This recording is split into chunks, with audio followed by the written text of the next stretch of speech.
Viral അണുബാധകളെ പ്രതിരോധിക്കാൻ hydrogen peroxide ഉപയോഗിച്ച് nebulisation നടത്തിയാൽ മതിയെന്ന നടി സാമന്തയുടെ പോസ്റ്റ് സമൂഹമാധ്യമങ്ങളിൽ ചർച്ചയാകുന്നു.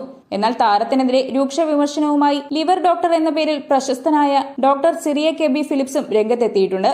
യുക്തിപരവും ശാസ്ത്രീയവുമായി പുരോഗമനം വരിച്ച സമൂഹത്തിൽ ഈ സ്ത്രീക്കെതിരെ പൊതുജനാരോഗ്യം അപകടപ്പെടുത്തുന്ന കുറ്റം ചുമത്തുകയോ പിഴ ചുമത്തുകയോ ജയിലിൽ അടയ്ക്കുകയോ ചെയ്യണമെന്നാണ് ഡോക്ടർ കുറിച്ചത്. ആരോഗ്യ ശാസ്ത്ര വിഷയങ്ങളിൽ സാമന്ത നിരക്ഷരയാണെന്നും ഡോക്ടർ ആരോപിച്ചു. സയന്റിഫിക് സൊസൈറ്റിയിലും അമേരിക്കയിലെ ആസ്മ അലർജി ഫൗണ്ടേഷനും ഹൈഡ്രജൻ പെറോക്സൈഡ് നെബുലൈസ് ചെയ്യുന്നതിനായി മുന്നറിയിപ്പ് നൽകുന്നുണ്ടെന്നും ഇത് ആരോഗ്യത്തിന് ഹാനികരമാണെന്നും ഡോക്ടർ പറയുന്നു. അതേസമയം സാമന്ത ഡോക്ടർക്ക് മറുപടിയുമായി രംഗത്തെത്തി. കഴിഞ്ഞ ഏതാനും വർഷങ്ങളായി പ്രൊഫഷണൽ ഡോക്ടർമാരുടെ നിർദ്ദേശങ്ങളിൽ പലതരം വില കൂടിയ മരുന്നുകൾ തനിക്ക് കഴിക്കേണ്ടി വന്നിട്ടുണ്ട്. എന്നെപ്പോലെ ഒരാൾക്ക് ഇത് താങ്ങാനാവും. പക്ഷെ ഇതൊരു സാധാരണക്കാരനായിരുന്നെങ്കിൽ എന്ത് ചെയ്യുമെന്ന തോന്നൽ എന്നെ അലട്ടാറുണ്ട്. അങ്ങനെയാണ് ഇതുപോലൊരു രീതി താൻ നിർദ്ദേശിച്ചതെന്നും അവർ പറയുന്നു.